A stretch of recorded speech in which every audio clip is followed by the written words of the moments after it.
All right, all right, all right. Good morning, everybody.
The Discord post has been made. Let's go ahead and lock in, baby. Hero swords out. Happy Saturday, everybody.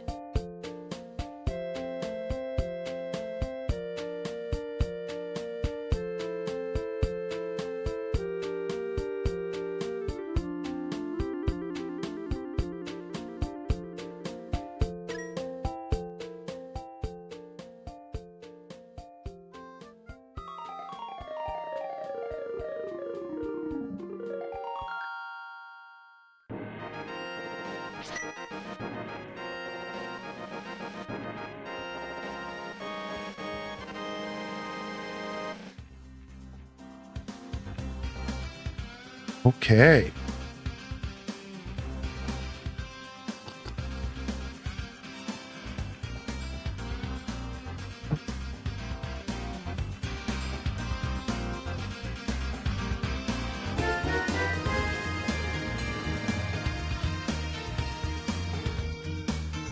Nice. And a Spyro stream. Also nice laughing face. Bam, bam, bam, bam. Bam, bam, bam, bam. Ooh, we're in it, baby. Happy Saturday, y'all. For Nelly coming in with the 8-monthers. How you doing? Nice. H does nices in the chat. We got Kai Bells in the house. What up, Stray Hard, baby?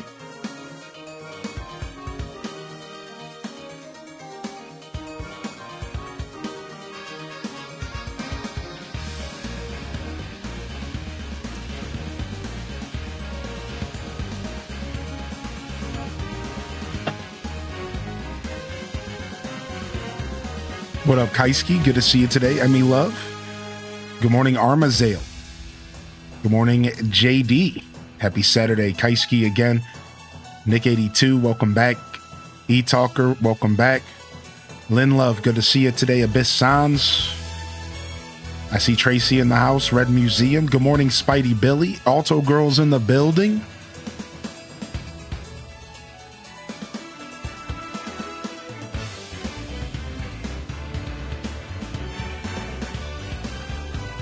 This game's too good, dude.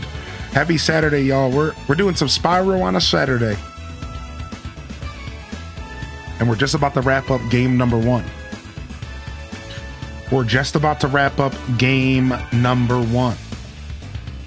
Well, not just about to, but we're like 2/3 through game number 1. If you're just tuning in, this is your first time tuning into my show, welcome in here. We're doing some retro Saturday content today. Diving into some Spyro the Dragon.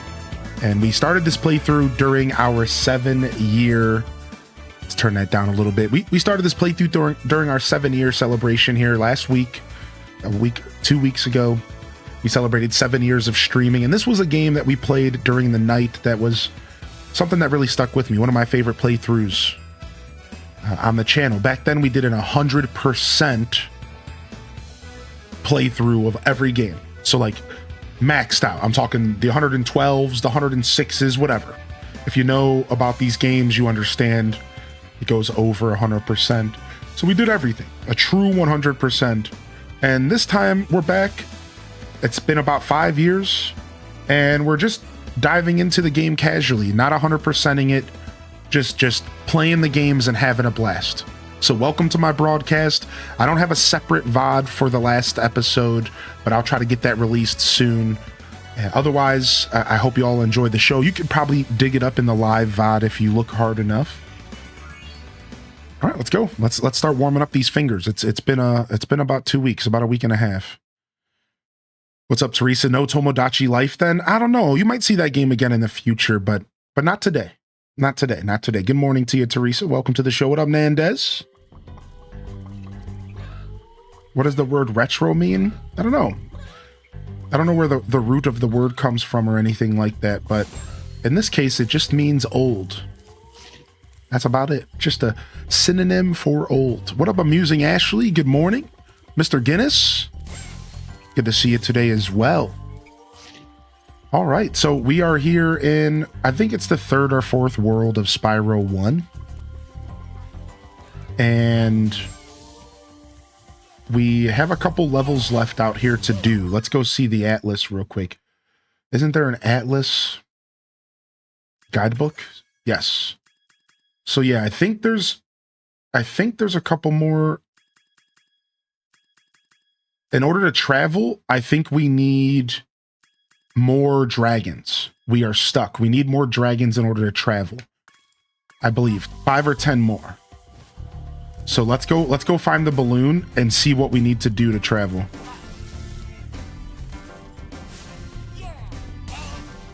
How do I dash? Okay, that's how I zoom in. That's how I dash. Okay.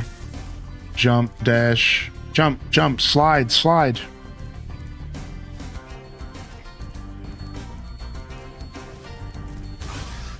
Shredded him. I had so much a fun time 100% completing this game. Yeah, all the Spyro Reignited Trilogy is such a treat, especially for the price, dude. You can get Reignited Trilogy sometimes on sale for 10-15 bucks. Right? Like dirt cheap for wonderful experiences. Like these are wonderful games, dude. Now, of course, they're not going to be everyone's cup of tea. To be fair, they are platformers. That's not everyone's cup of tea, you know.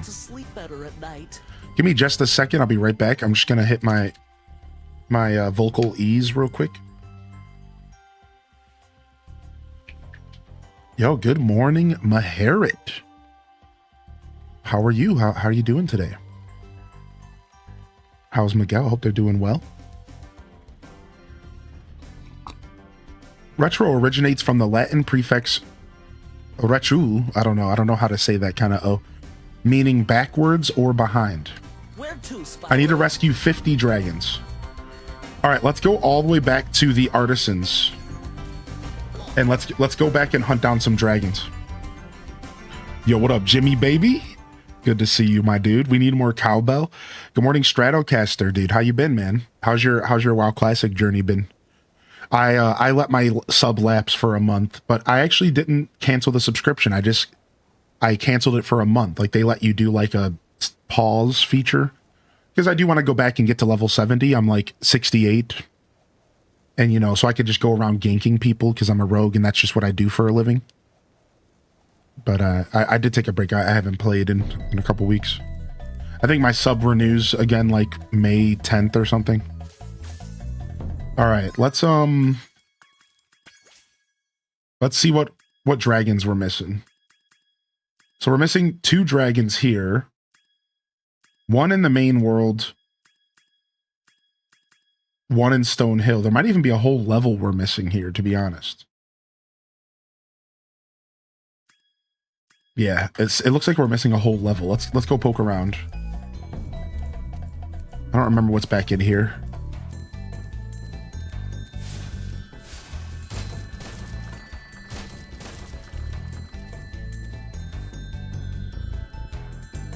I raid every Friday and Saturday. Just got my last BIS piece. Nice, dude. That's sick. Doom, doom, doom, doom. This game's music is just so good. Oh, here's the dragon we were missing. And probably the level as well. Hey, Spyro. Press the jump button twice to glide. And don't be afraid. Afraid? Of what? Falling from high mountain peaks? Plummeting into prehistoric glaciers? Oh, that. I like to turn up the game for the voice acting because the voice acting in this game should be cherished and remembered and should be used as an example for games that are coming out 25 years later.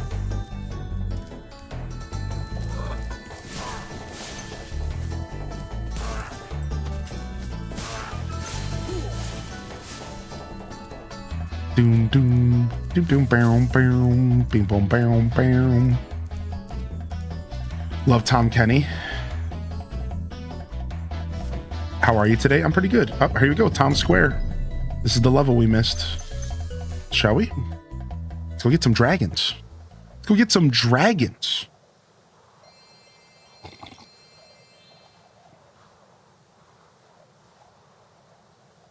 What's up, Sparkle Stickers?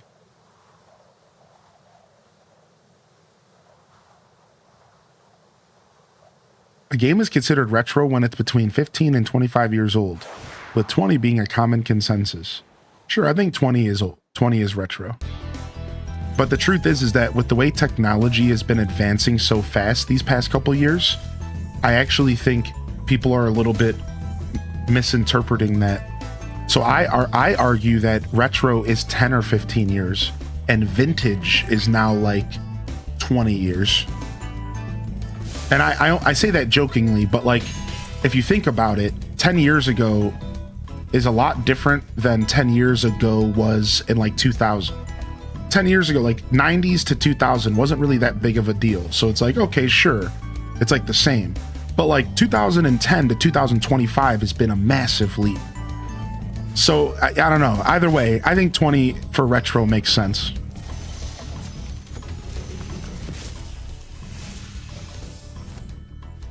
Welcome to Town Square, Spyro. Begin exploring by gliding to that area with the bulls. Use the right stick to get a good look. I didn't hear anything you said.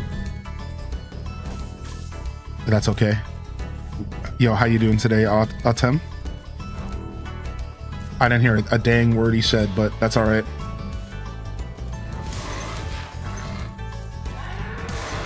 I love this collection era of gaming. Yeah, me too. Me too. I think that when done well, the collection era of gaming is some of the best gaming that we ever got. There was a couple examples of it maybe not being done so well. And I think that in the modern era, it gets done pretty well also. I feel like a lot of Nintendo games lean into the collection stuff, and it's done pretty well. Like Odyssey was great.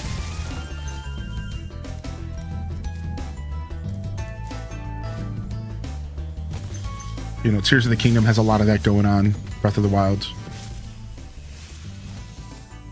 Thanks, Spyro. I have the worst itch on the tip of my wing.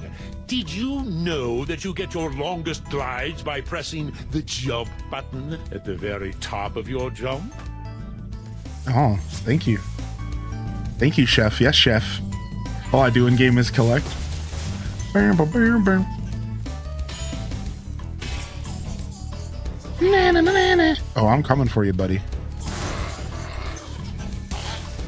Oh, don't worry. Oh, don't worry. We're coming for you, you egg bastard.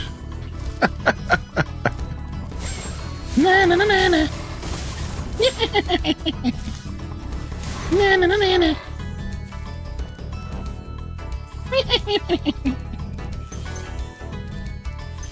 Yo, what up, Casino Roy, baby? Ow. This dude came out of nowhere. The bull sniper. Gotta love the dragon redesigns. They added so many fun details and personality. They did such a good job with these remakes. Na, na, na, na, na.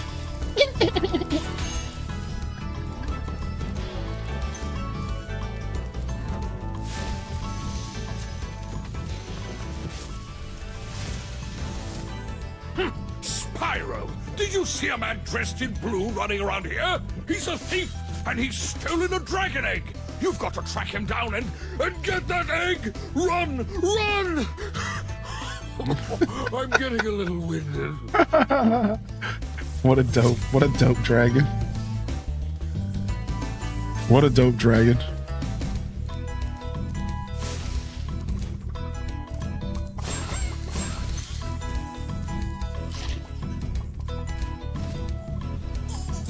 That is how I get over there. Ha ha ha ha. Bro got winded. Yo, what up, Nabby Curry? How are you today, by the way? I think this is what I would do.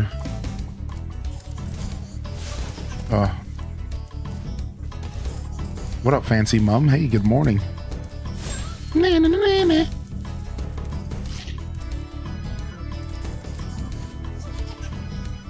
Nice. Come here, punk. He said, oh. He was not ready. Oh, he's jumping down. That sucks. That means he's gonna jump back up and make me go through the level again. He jumped right back up. What a piece of sh... I hate him so much. What up, Alpha Vega? Hey.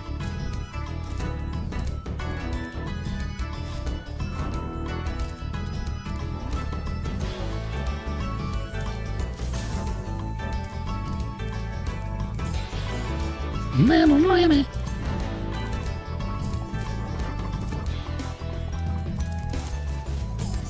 Frick. Hey, Nurse Jade. Yeah, these games are classics. Chat voted for this game. Well, truthfully, was it mods? Was this mods pick?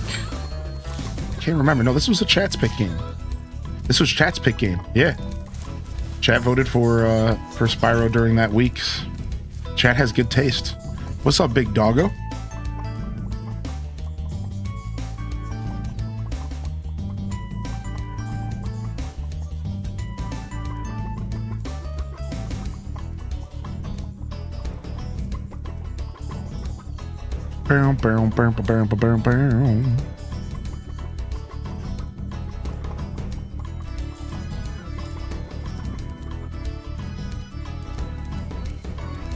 Sorry, I was just catching up on YouTube chat. Good to see you today, big doggo.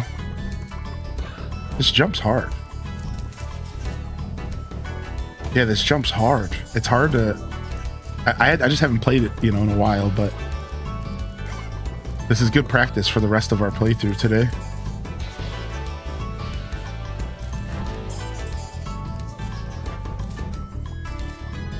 Six days work weeks are tough, dude. Hopefully you get yourself a break soon. Oh, okay, so I think I'm pressing glide a little too soon. I think that's what's going on here. You had some pancakes and a cup of coffee. Wait, why was... What? Nightbot, what are you doing? What the heck? Hold on a second, dude. Sorry, y'all.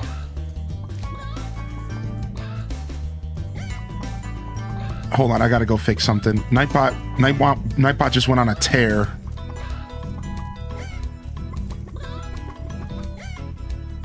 So you guys get to listen to this chicken real quick.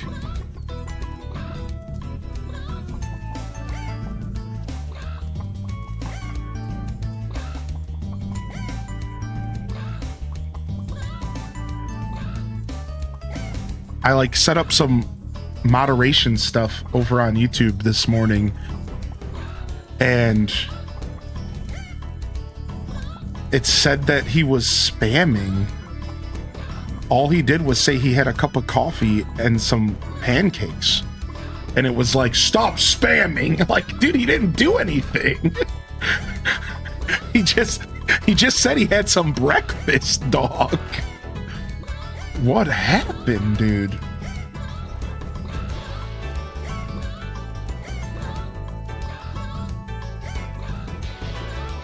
I see. Okay, I see what happened. All right. Hopefully that fixes it.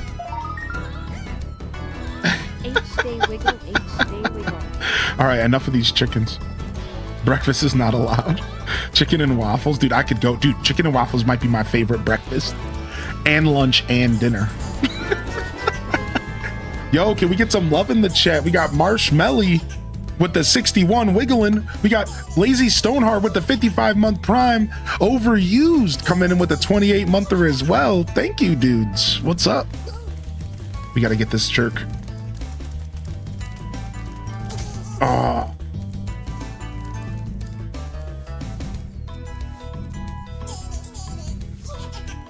This is a hard one. This is going to be tough.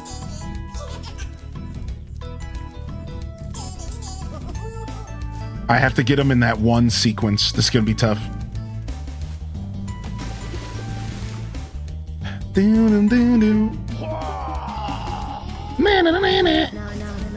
Nah. Sound like she was telling us to get jiggy with it. Nah. Yo, thank you for the 169. Nah. All right, here we go. All right, we're going for it. We're going for him. All right, here we go. Okay, that didn't work. Hold on.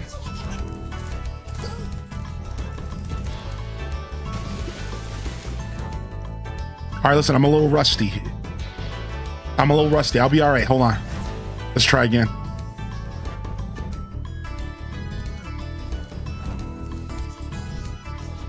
Now it's gonna be stuck in my head all day. Thank you. What's up, lights? Come on. Yeah, it gets me too. Don't worry.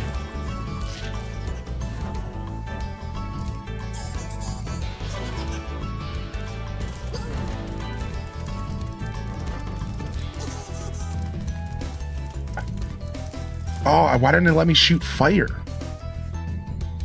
I thought I could shoot fire while dashing. I guess you can't, okay. Spyro was my first ever video game and it'll always have a special place in my heart. I love that. What's everyone's first ever video game? Those are the best video game connections, our first games.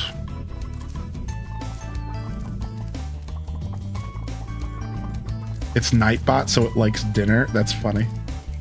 Oh, wait, he didn't come back. I didn't scare him back. Gosh darn it.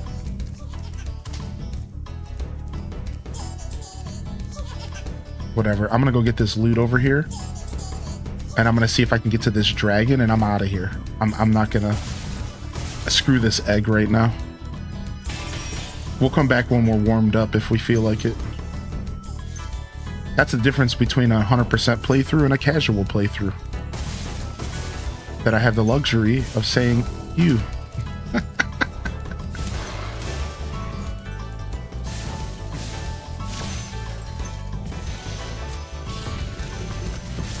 What up, McBritches? Thank you for releasing me, Spyro. You can always track your progress by accessing the guidebook through the pause menu. Dude, thank you, Chell, for the 135 streaker. And thanks for the hype train in here, chat room. Appreciate the support coming in here this morning. Never expected, always appreciated. All right, we got a handful of dragons. We need 50, and we just got like 4 or 5. That was perfect. Let's go to another zone because I think there's just like a couple full levels we haven't engaged with in every zone. So let's go do some full levels. I think we have a flight level we have to do, which would be a little bit bold to do so bright early this morning, but it might also kind of warm us up to the game's mechanics. So Sonic 2 for me. Sonic 2 was my first ever video game. I'll never forget loading up Sonic 2, picking up the D-pad and never looking back, dude. Sonic 2. I actually played Sonic 1 after and kind of hated it. Fun fact.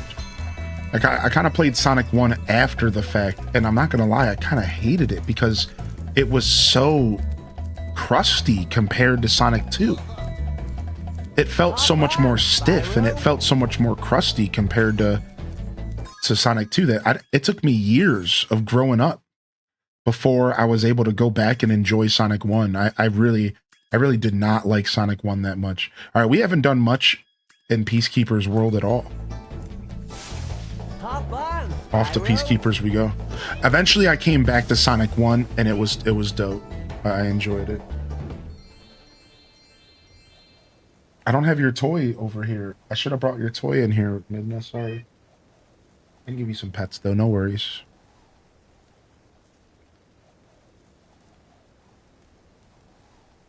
Specifically, this Spyro was your first console game. I think this Spyro was a lot of people's firsts for sure. Yo, what's up, random reject? You heard her? Yeah, did you hear her meowing? She was coming to get some love. I set her up like a little blanket pile in my bed because I had switched to a different blanket, because I think the blanket that I bought with my new bed set is like a little warm. It's like trapping heat differently. It's like a different material. So I decided to switch back to my old blanket because I've been struggling with like a little bit of sleep with the heat once the heat started kicking in this year. So as I'm doing that and like figuring out, you know, what I want to do there, I piled up the second blanket on the side of my bed, right? On the other side of my bed. And I was hoping that she might like use it as like a bed or something.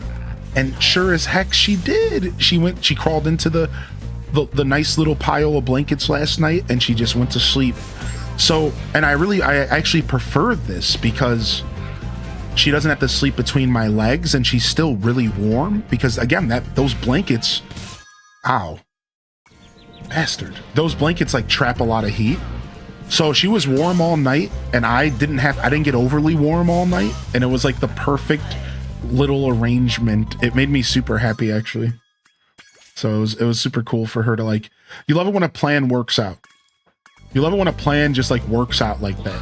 And it's just, all right, have we gone to Clifftown yet? I don't think we have. Nope, let's go. You love it when a plan works out, isn't that right? She's got the zoomies right now. I started my cord covering project, so we're feeling good there. All the cords in my office have been tightened up, taped up. All the stuff dangling around my table, all completely cleaned up except for 2 Ethernet cables. Everything is either taped, tightened, packaged, or I have wire loom that I wrapped all the cords in.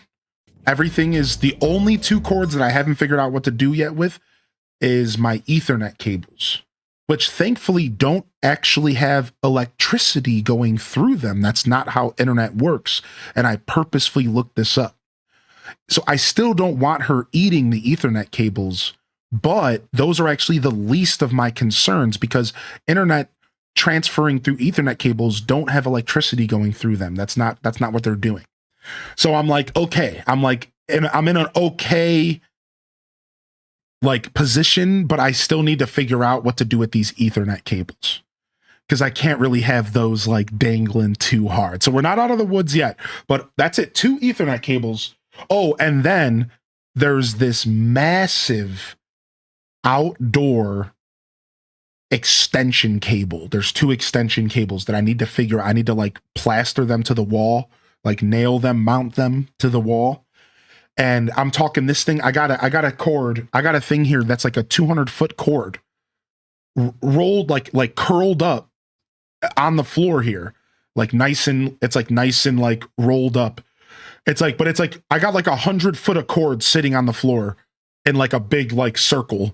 And I'm like, what am I going to do with this? Like extra 100 foot of cord? Like, what am I going to do with it? Like, I can't, like, it's like, I'm going to have to like put it in a plastic container or something, 'cause it's just so much cord, dude. It's like I wish I had a camera to show y'all real quick, because like, it's so much heavy duty like cable that I'm like, so I still have like 2 or 3.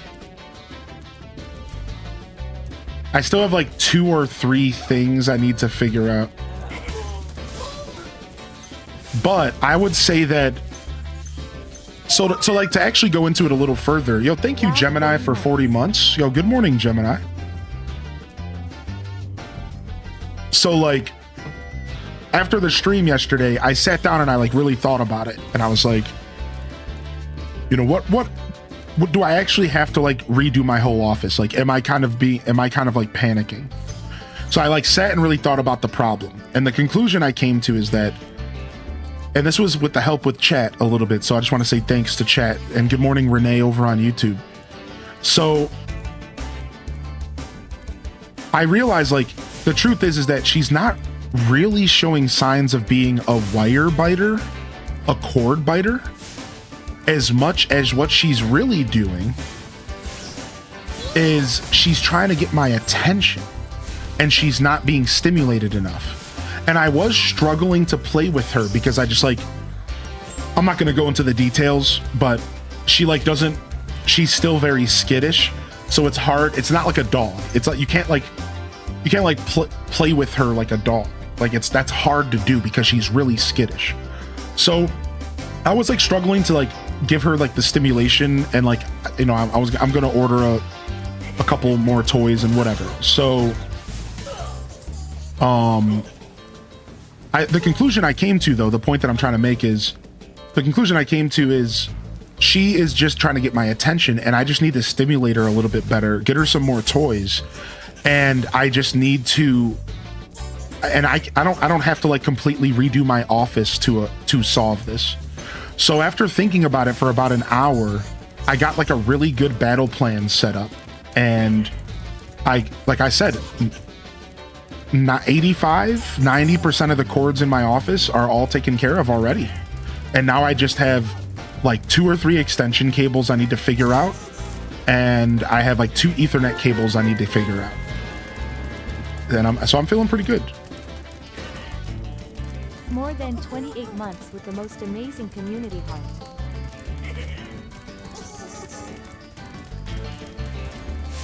See, if you slow down the dash, you can shoot fire, but it's almost like not worth the speed cutoff. It's almost like not worth cutting off your speed for it. Yeah, GG's. Yeah, so that was my conclusion. Thank you, Spicy Sim, for 28. Yo, love in the chat, and good morning, and thank you, Renee. Yeah, so fun fact, I already had some toys from the throne that I hadn't opened up yet in the house. Chat room already took care of me. And the toys were way better fishing rods with way more distance and range. And I was able to pull those out, and I started playing with her, and it was perfect. I even have a picture for y'all. She was playing with me for like 15-20 minutes straight. We were having a blast. We were giving her all sorts of stimulation and like really getting her. I pulled all of her other toys out of the closet that I had from y'all, and I got them all scattered around the house, and I'm just giving her more to play with. And so I realized like this wasn't as panicky of a problem. Like I think she's just trying to get my attention, and I can help her with that in other ways. I don't have to worry about like renovating my whole office, right? So that's the update on that, and I'm feeling like relatively good about it now. I just need to figure out, like I said, those last couple cables. So I'm not out of the woods yet, but I'm gonna have to like mount some extension cords. I'm gonna have to maybe like move some cords around, but it shouldn't be too bad. All right, let's go get that dragon that we passed up.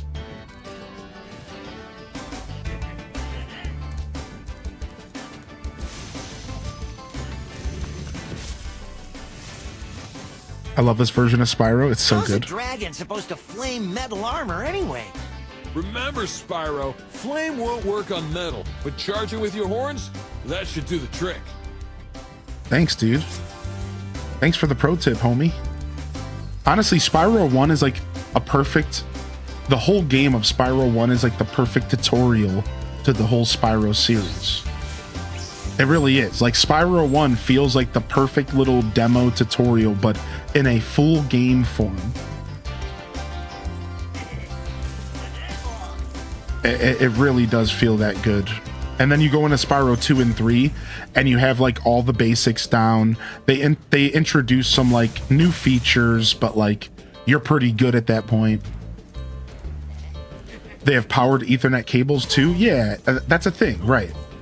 But I think you have to buy those separately, I think.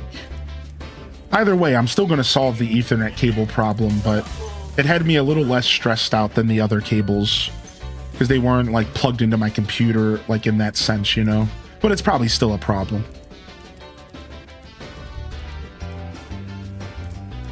I have birdies nesting on my balcony and my cats have literally been spending hours watching them. Free entertainment. What up, Lenny?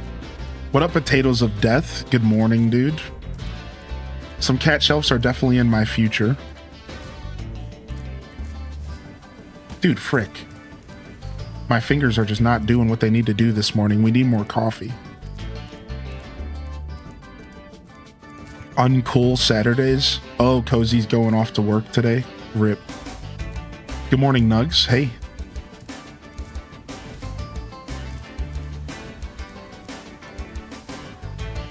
All right, here we go. Now we're back up in action. We're going this way. Hey,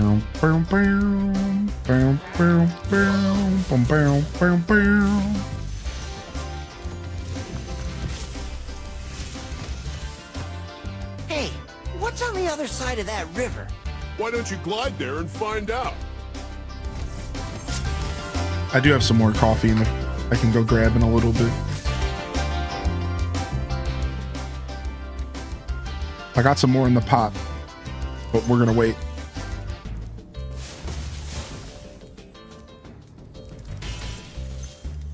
Boom, boom, boom, boom, boom, boom, boom, boom, boom, boom,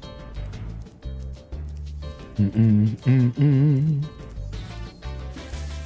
All right, we're here for dragons, so we could beat the level, but that would be silly of us because we need it. We need to grab a couple more dragons. We're gonna grab at least one more here.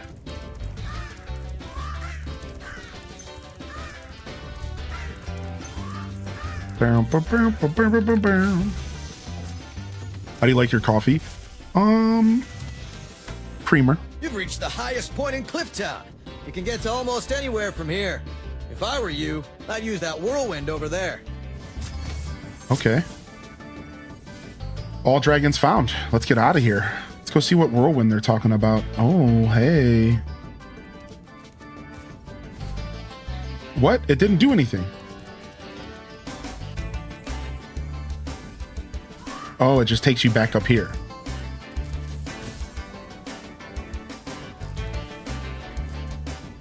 So yeah, my coffee journey is actually kind of recent. I wasn't always a big coffee drinker. I was more of like a chai tea guy. And then I started drinking coffee during my stream years because I didn't really like yawning during my streams. And really it was just a sleep issue back then, and it probably still is. So eventually I'd like to even be off of coffee when it comes to like feeling like I need it some mornings. But anyways, and it started off with just coffee creamer, you know, American coffee creamer, which is traditionally very sweet. And I eventually stopped wanting that much sugar in the morning, especially because I was breaking my usual, like, at that point, like anywhere between 8 and 12 hour fast from sleeping with like a bunch of sugar. And I was like, I don't really like this. So I started training myself to like get used to black coffee. And right now that's what I'm doing. I'm learning how to like enjoy black coffee maybe 2/3 of the time. And then 1/3 of the time I get myself like a nice hot dessert coffee is what I call it when I use creamer that's sweetened. And I usually go for an almond milk creamer. And yeah, that's so I don't know. I'm kind of in between coffee types right now, but usually I like a decently sweet coffee, but maybe not overly sweet. Let's not go too far, but pretty decently sweet is okay with me. And again, I'm actually a big fan of. Okay, let's see. We're missing something around here. And again, I'm a big fan of like chai tea with like espresso. I love a good chai with espresso, or just a cappuccino, which is also espresso, right? I think that's how that works. So, like, I'll be real. Most of my life, I drink like the alternatives to coffee, like just some nice espresso, or like a chai tea with a shot of it. Yeah, dirty chai. Like dirty chai was like my favorite.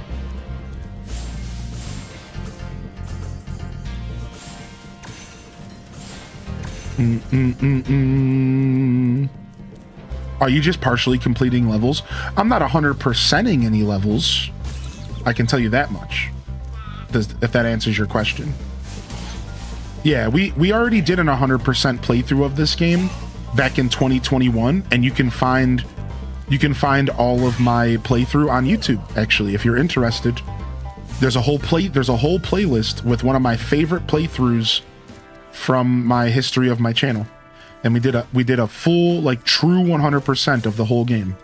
I'm not interested in 100%ing the game again, so I'm just casually playing the game. I'm chilling, and I'm gonna skip stuff. I'm gonna miss stuff for sure. Like, we're just going through the levels casually. Right now, I need to hunt down 50 dragons, and we're at 43. So we're actually going back through the levels right now. We've already completed like 2/3 of this game on episode 1. And right now we're just going back to the levels to farm up some more dragons. So 7 more dragons and we can go to the next world.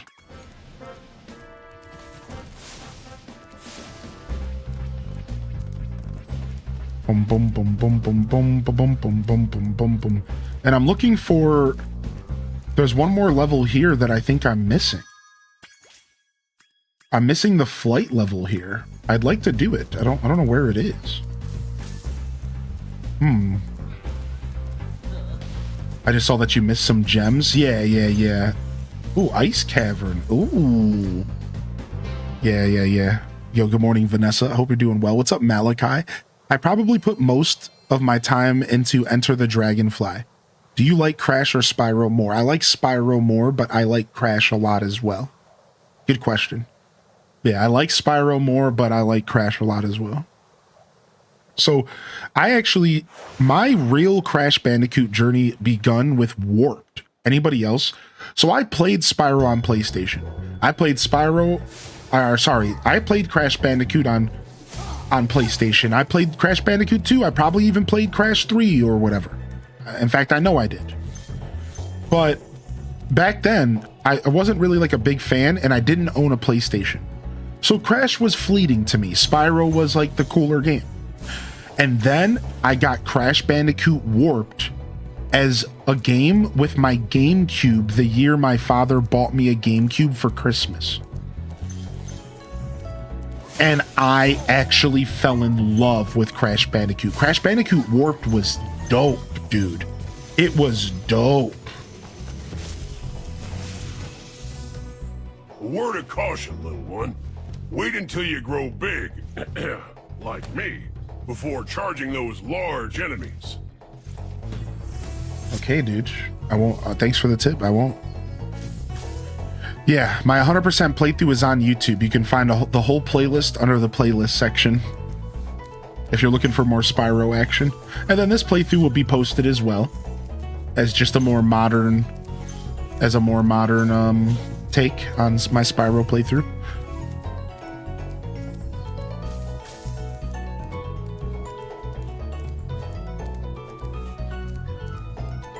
I thought you were voice acting that guy for a second. Some of these dragons have some voices that sound like voices I would make for sure.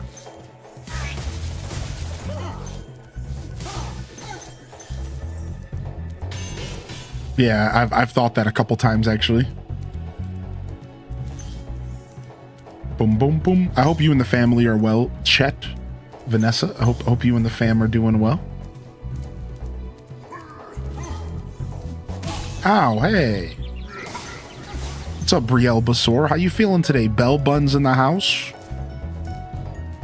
Yeah, Crash Bandicoot Warped. Any other Warped heads out there? I feel like Warped was slept on. I feel like by the time Warped came out, people were like, Warped? Oh, I'm gonna play the originals, please. I'm like, dude, Warped was so good for Crash.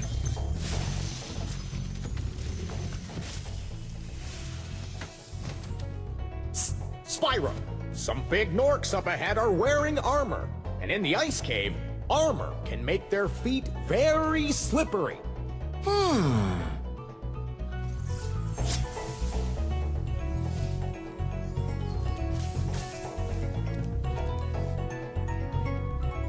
Warped is my favorite Crash game.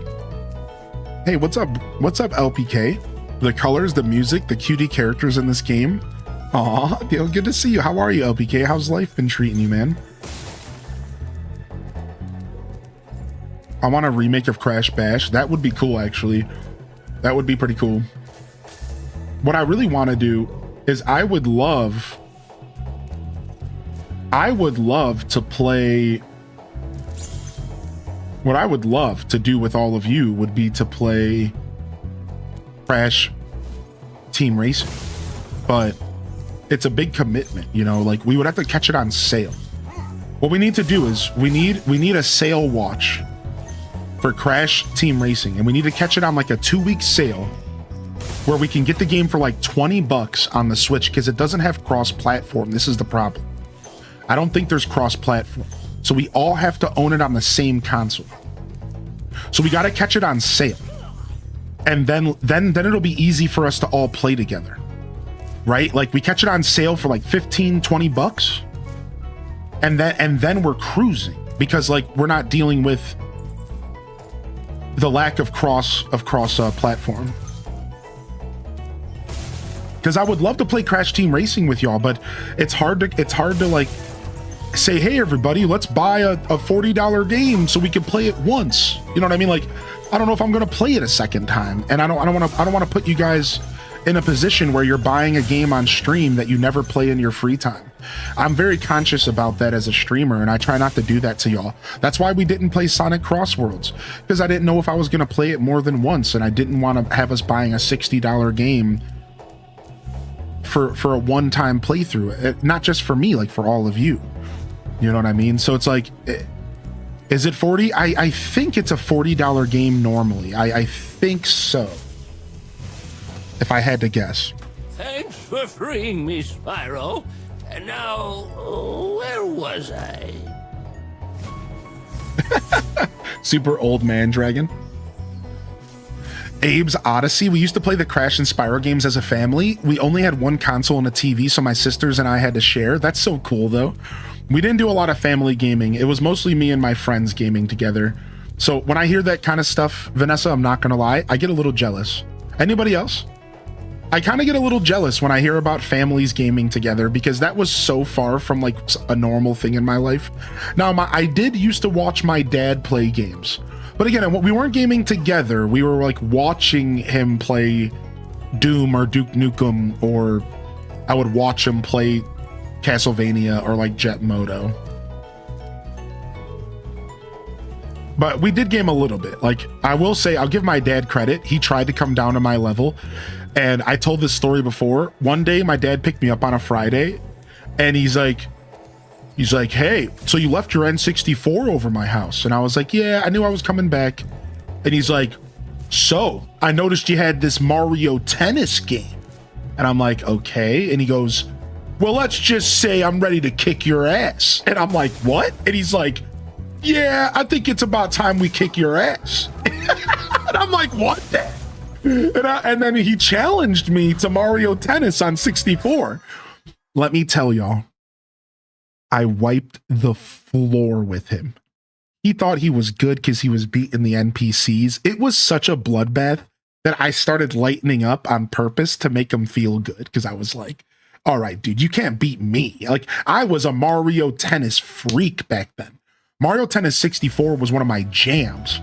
So I was like I wiped the floor with, like, he wasn't ready. Like, after like the third match, I'm like, what happened, Dad? You know, and like I'm talking a little smack. And then I started feeling bad. That always happened to me in video games. Anytime I started beating like the player, I started feeling really bad. Anybody else deal with that? I felt, that's why I'm not a competitive spirit, because like anytime I started beating another player sitting next to me, I would start feeling terrible. And then I would start purposefully playing bad to like make them not feel so bad. So I'm not like competitive at all because it just makes me feel really bad when I destroy somebody. Now over the internet, it's not a big deal. So I can play competitive games on the internet because it's like, I don't see the person, I don't feel their energy, so I don't really care. But in person, Smash Brothers, Mortal Kombat, Marvel vs. Capcom, these games I never liked getting good at. I felt terrible destroying somebody. I never felt good at all. I'm way too empathetic, dude. It sucks. It sucks to feel bad. You know what I mean? It's actually a terrible trait to have in that sense. Like, it's a wonderful trait to have for other reasons, but like feeling bad for beating somebody in a video game is so daunting because then you don't get the satisfaction of getting good at a video game. I never got that satisfaction. Like, I really didn't through most of my childhood. I never felt good destroying the player next to me. And it wasn't until the internet that I started getting competitive. And then I was like, yeah, now I can actually like, you know, play competitive gaming and it's a lot better for me. When my ex-husband tried so hard to complete this timed section in The Witcher 2, he went to the toilet and I did it. Yo, that's so funny. I've noticed how you hold back on the smack talk during Mario Kart World. Yeah, I'm not built that way, you know what I mean? To this day, when my sister needs to complete Mario levels, she kicks her husband out and calls me up to take player 2. We're the Cheez-It champs. My dad is the one who wanted the NES when I was 4 in 1989. The man beat my butt at every game we played together, up into and including Land Doom, Quake, and Duke Nukem. Dude, I love LAN days, man. Mario Tennis 64, the GOAT, a bloodbath. Yeah, dude, like I destroyed him. I've told that story before, but so I will give my dad credit. And one of the only times he ever tried to get down on my level was Mario Tennis. He wasn't like that, like, you know, I have no problems with my dad, but like no negativity towards him, but he wasn't that good at parenting in that sense. Like, he wasn't good at like understanding what I wanted or like why. Like, I'll never, and you know, the way I learned this was I'll never forget the like Christmas morning when I unpacked my GameCube and I'm freaking out, and he couldn't get Melee, but he got everything else I wanted.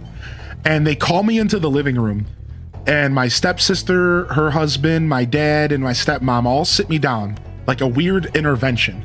And they go, so we have to ask you a question. And I'm like, okay. And they're like, why did you ask for a GameCube instead of an Xbox or a PlayStation like all the other normal kids? Without using the word normal, you know, they didn't like burn me that bad, but they were like, why didn't you ask for a PlayStation or an Xbox? Like, what's wrong with you, basically? And at the time, I always wish in hindsight I had an answer, because I did not have an answer. I didn't know what to say. So back then I was like, I don't know. I just like Mario and Zelda. Leave me alone. And I stormed out of the room.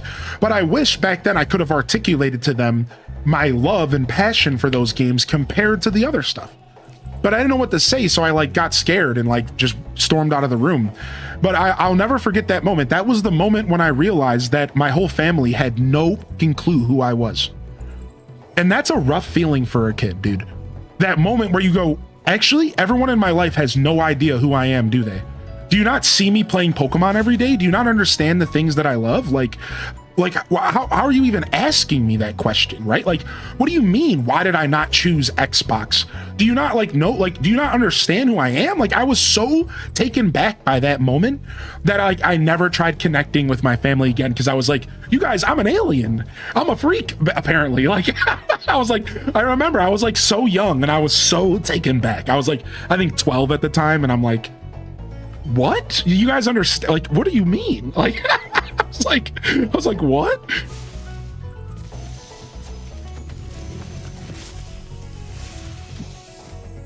You've done well, Spyro.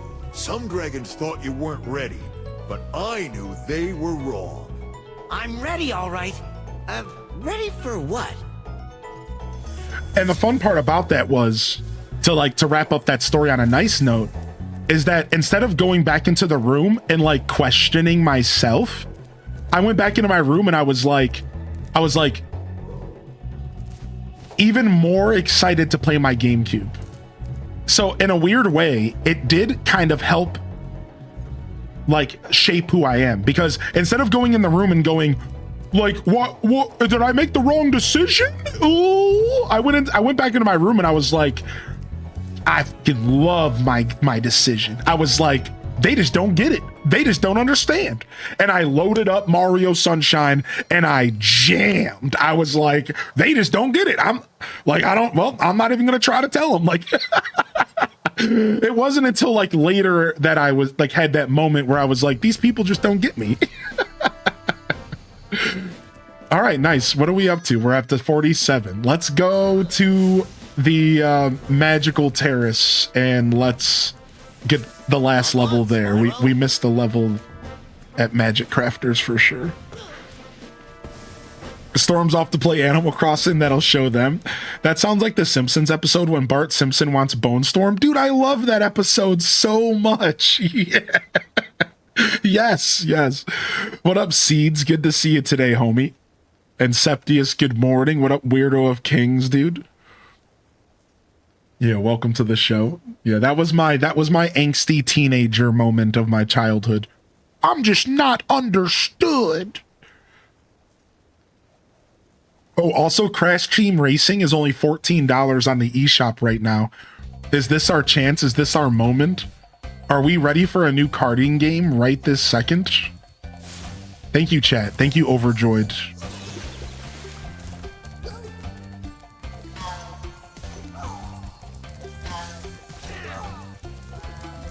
All right, I know we missed a level here. We got to figure out what level we didn't play here. We played Alpine Ridge, but we missed the dragon there. Stop laughing at me, wizard. Fake Gandalf from Temu nonsense.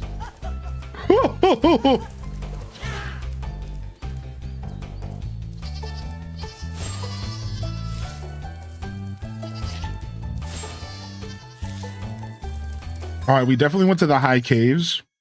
We never found the flight level again. On the last level, I keep missing the flight level there. I want to do all the flight levels. I might not be 100%ing, but I love the flight levels. I'm not going to lie. Ow. Some say I'm a bit of a masochist for loving the flight levels, but... Did we go to Blowhard? We did. Ah, here it is. Wizard's Pier? Is that where we're going? Wizard's Peak. It's weird gifting someone something and then asking something that makes you feel bad about the present. Yeah, it was weird. You know, you don't always have to look for the negative in things. I think in hindsight, they were perplexed. Right? Like, I think if you look at the perspective of the adults in the room, they don't understand video games, and they just play they only play the coolest stuff that releases. Right? Like, that's the kind of people they were. They were into rock and roll and metal and AC/DC and Iron Maiden, right? So they were only playing hardcore video games. They thought that the coolest stuff that was the metal, right? Right? So, like, in all reality, you don't even have to really think about it as like such a negative encounter. The way that they presented the question was rude. I agree with you. But it wasn't malicious. They were genuinely curious why I liked something that they didn't understand. So that's the difference. It was rude. It wasn't malicious. It's not like they were like, these people did love me, you know? Like, they weren't like, oh, this kid's an idiot. They were like, why does this kid not like Halo? I don't understand. Why is he playing Mario? He's 12 years old. I thought after the age of 8, you wanted to play cool stuff, right? Like, they had an idea in their brain of what cool was. You know what I mean? Like, these are the same people that also rudely at one point didn't like that I was getting their son into Pokemon. Like, they just didn't like get it. Like, these are the same people that at one point I was like super into Pokemon cards, and I got their son super into Pokemon cards, and they said to me, and I'll never forget this either. They were like, why couldn't you get Cody into something cooler? Pokemon cards are so lame. And I was like 12 or 15. I was like, I think 14 or 15. And they were like, why couldn't you get our kid into something cooler? Why you got him in Pokemon cards? Like, Pokemon cards are whack. And I'm like, man, Pokemon cards are cool. Fuck you. You know what I mean? Like, I just bit back. I was like, fuck you, dude. Like, Pokemon cards are rad. You're just a loser, you know? Like, and that was the end of the conversation. So they just like didn't get it, right? Like, Welcome to Wizard Peak. This is my favorite supercharged spot. Use it to bash those wizards. yeah, I agree with that. Septi is correct. Like, they could have handled that way differently. Like, like their approach was blunt and rude and not considerate. And I couldn't deny that at all. Right? Like, they didn't. There wasn't a second thought there of like wait a second, like, you know, maybe we should approach this. Yeah, like, you know what I mean? Like, and that's just the kind of people they were, right? Yeah, I had very blunt people around me on that side of my family.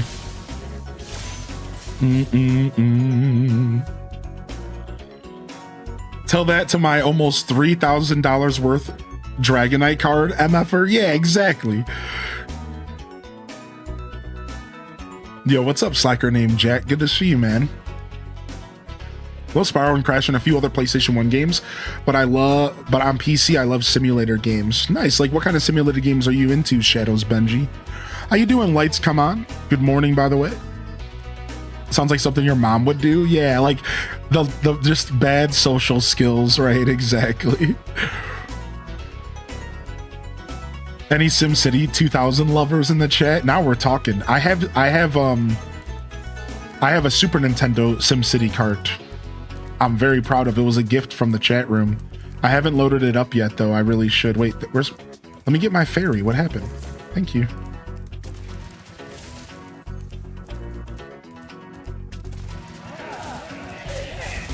Yeah, I have a SimCity on Super Nintendo cart I'm super proud of, actually. I love my Super Nintendo collection is growing. Whoa! Cleaning Sim stores, Stardew, washing clothes, very relaxed and chill ones. There's a lot of real good Sims like you just described out there. Some of the shopping Sims, like the market Sims, are cool. The one that people have been playing a lot recently. Oh, I didn't realize he had that much reach. So have you seen the retro gaming, the Blockbuster Sim? It's called like Retro Rewind or something. It's pretty cool.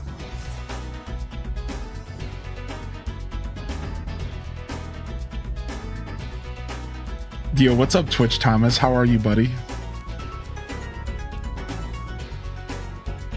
It's so good. Yeah, I've heard really good things. It's important to note that they supported you in the GameCube, even though they didn't understand it. Right. So, like, as much as as a kid, I did identify, like, man, these people are just confused. Like, I don't think it was malicious, right? I still got the GameCube. They still treated me to the thing I loved. You know, they didn't try to, like, you know, back me out of it or something weird or try to push their views on me. Yeah. Either way, they were still pretty goofy parents. I'll tell you what. My life was filled with goofy parents, as were most of our lives, right? So I think anybody who's around my age, we just grew up in the era of goofy parenting. It just is what it is, dude. I don't know. I'm sure all generations have that to an extent, but it was pretty funny, dude. They're just a goofy era of parenting. If you're anywhere between the age of probably like 35 and 45, you just grew up through a weird era of parenting. I think maybe a little weirder than normal. Maybe. I wouldn't know though, because I don't have the context of other generations, but if I had to guess. It made us cool adults though, yeah, for sure. I'd like to say I'm pretty cool. Spyro, thank you for releasing me. Well done, Spyro. Thank you for releasing me. Oh, I can't bash these guys. I forgot.